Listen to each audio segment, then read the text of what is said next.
সরকারের যে কালা কানুন, মসজিদ মাদ্রাসার বিরুদ্ধে আইন আপনারা মানবেন? এই জোরে বলেন মানবেন? যদি বুলেটের গুলি করে গুলি খেতে রাজি আছে, মানতে রাজি নয়। যদি কেন্দ্র সরকার মনে করে আমি চাপ দিয়ে এদের উপরে দায়িত্ব দেব, এদেরকে চাপ দিয়ে দমন করে দেবো, কেন্দ্র সরকারকে জানিয়ে দিচ্ছি সংবিধান আমাদের সাথে আছে, আল্লাহ রাসূল আমাদের সাথে আছে। সংবিধানকে সামনে নিয়ে কথা দিচ্ছি তোমার সঙ্গে যুদ্ধ করতেও রাজি আছি, কিন্তু ইসলামের বিরুদ্ধে আইন মানতে রাজি নয়। ঠিক না বেটি? আজকে রাজ্য সরকার কেন্দ্র সরকারের আইনকে মেনেছে না মানেনি? জোরে বলুন, মেনেছে না মানেনি? এ বিশ্বাসঘাতকতা আমাদের সঙ্গে করেছে না করেনি? এ বলেছিল আমি থাকতে এখানে ওয়াকফ কিছু হবে না, বলেছে না বলে না? এরা তো সবচেয়ে বড় চোর রে, ৭৫,০০০ বিঘে জায়গা রাজ্য সরকার চুরি করে রেখেছে।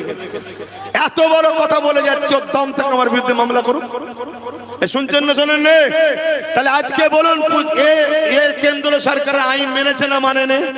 কেন্দ্র সরকার আইন করে ইসলামের বিরোধী, সেই আইনকে মানার জন্য ইসলামের বন্ধু না দুশমন? তাহলে এর বিরুদ্ধে হাত দিয়ে লড়তে হবে না হবে না? যদি হাতে ক্ষমতা না থাকে মুখ দিয়ে প্রতিবাদ করতে হবে না হবে না? মুখে যদি না থেকে অন্তর দিয়ে ঘৃণার দরকার আছে না নাই? তা না করে আপনি যদি সাপোর্ট করেন, ভোট দেন, তার মানে আরো শক্তিশালী হও। ওয়াকফ নিয়ে যে বলবে তাকে জেলে দেবো। যেমন ভাঙড়ের ছেলেরা ওয়াকফ নিয়ে আন্দোলন করেছিল, আপনারাও করেছেন। কি করেছেন তো নাকি? হ্যাঁ, ভাঙড়ের ছেলেদের নামে কেস হয়েছিল জানেন না? প্রায় ৩,০০০-এর কাছাকাছি ছেলের নামে কেস হয়েছে, কম বেশি। কেন কেস করেছিল?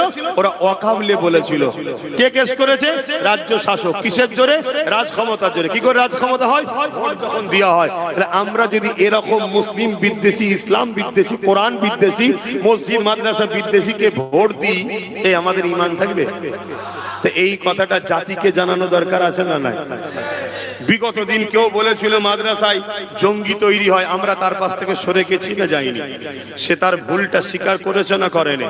তাহলে আমরা যদি এদেরকে ঠিকভাবে না বলি, এরা এদের ভুলটাকে স্বীকার করবে না। তাই আজ আপনাদেরকে বলে যাচ্ছি,